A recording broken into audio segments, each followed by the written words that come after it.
realmente la estamos viendo ahorita y estamos viendo el futuro de la caficultura a nivel nacional como algo bastante difícil.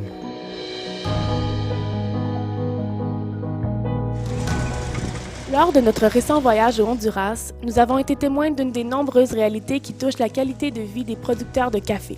La roya, ou la rouille, une maladie du caféier. Yo recuerdo que yo estaba pequeño, creo que hubo un problema así, pero la roya solo atacó las fincas de allá de las zonas bajas. Y ahora yo creo que con el cambio de clima, entonces por eso es que ya la enfermedad pudo afectar hasta aquí en las partes altas. La rouille est un champignon qui contamine les feuilles du caféier. Les feuilles finissent par tomber, ayant pour effet de diminuer la capacité de l'arbre à accumuler l'énergie nécessaire à la production du fruit.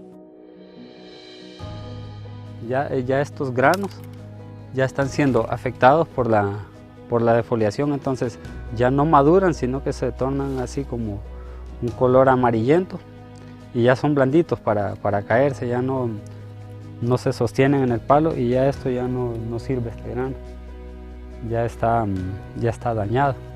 Entonces ahí se puede ver que ya aquí había más café, ya empieza a caerse, aquí en el suelo ya se miran los granos verdes de café junto con las hojas. Este año en Honduras ha sido bastante afectado por la enfermedad de la roya y a pesar de que se han querido hacer esfuerzos para controlarla, ha sido imposible, no ha surtido ningún efecto los tratamientos que se le han dado. El productor de café está solo con la enfermedad y solamente está viendo las fincas dañadas y ver que el fruto ya se le está cayendo. Au Honduras et dans d'autres pays d'Amérique centrale, le rendement de la récolte de café diminuera de près de 40%. Le revenu des ménages en sera donc réduit et, par conséquent, l'insécurité alimentaire peut augmenter, forçant les familles à manger moins ou à emprunter de l'argent. Realmente casi nadie quisiera ser productor de café en esta situación en que estamos.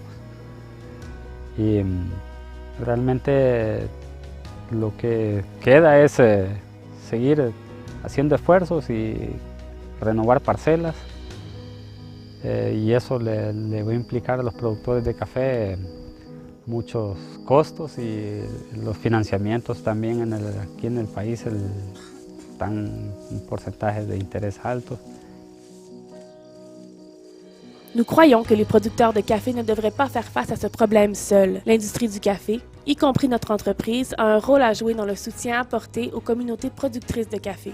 Nous rassemblons actuellement de l'information auprès de nos partenaires pour développer un plan d'action. Nous voulons savoir quelle est l'étendue de l'épidémie de la roya et ses impacts sur les conditions de vie des producteurs.